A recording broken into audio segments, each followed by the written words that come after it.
Hi guys, it's Ben from Ben's Home Video here, and today we're looking at Vinegar Syndrome's 4K release of the 1980 slasher slash haunted house film, Halloween slash Amityville horror ripoff. That's right, it's the Boogey Man. The Boogey Man? The Boogey Man.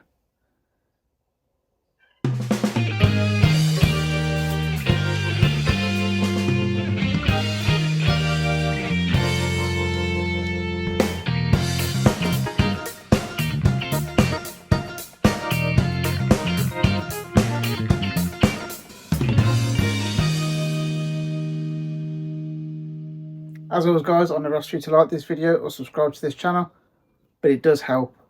So, as I said, it's Vinegar Syndrome's release of the Boogey Man, not the Boogey Man like I've said earlier. Yeah, cool artwork on the slip. Not my cup of tea so much, but nothing wrong with it at all. And what I believe is the original art that I fucking love. It is so much cooler than the new art. I apologise whoever did that. And the back, which ain't nothing really.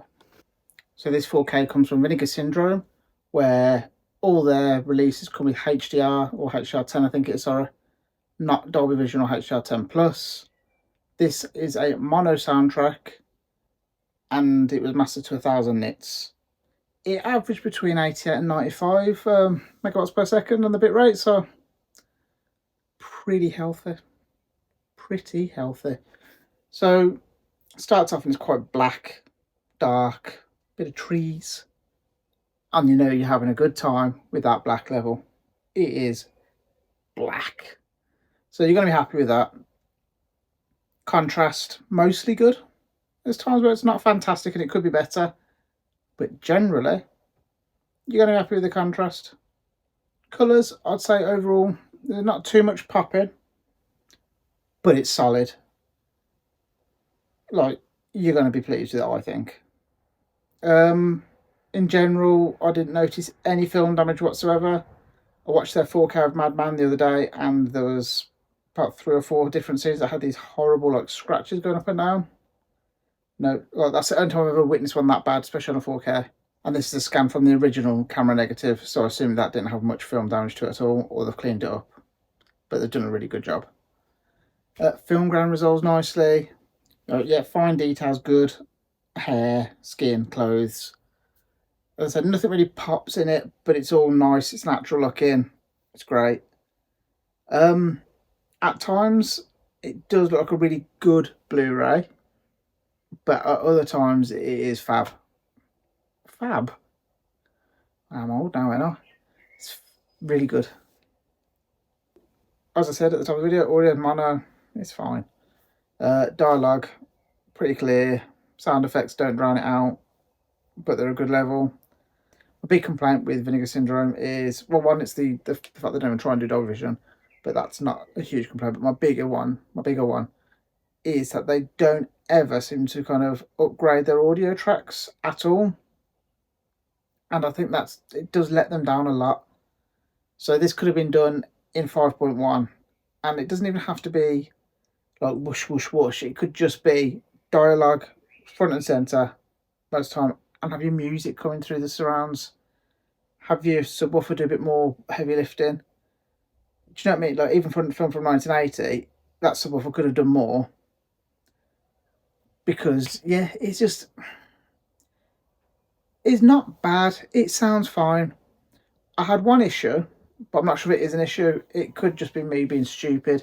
So early on, when the synth comes in, didn't sound like that. There's a bit where it gets real deepy bass kind of sounding, and it sounds like it's clipping a little bit, you know, a bit distorted. But it's a synth, and I'm not sure it's just the way they've got the settings on their synth to make it real grimy sounding. Because I didn't notice it in any other part apart from one other time, and again it was the synth. It wasn't anything in the film. It wasn't any sound effects.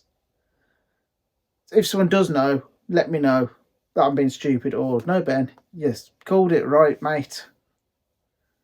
I'm going to give this, I think it's a 4 out of 5. Again, audio could have been better. A couple of more colours could have been popping, and some of the scenes that, as I said, look like a really good Blu-ray. It would have been nice if that didn't happen. It just always looked like a good 4K. But yeah, I'm really happy with it. It's all right. This is a complete blind buy for me. I didn't know anything about it. I trust Vinegar Syndrome. I like horror. Come on. It was a match made in heaven, so I thought. But basically, what it is, it's Halloween mixed with Amityville horror with a bit more supernatural things going on outside the house. But yeah, I mean, they got the Michael Myers cam. They had even some music that sounded just like John Carpenter's music from Halloween, and the house from the outside had the same windows as Amityville. So, oh.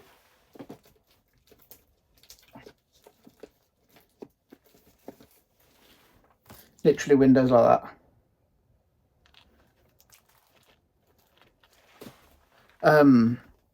So, you know, and there's similar kind of things happening as well.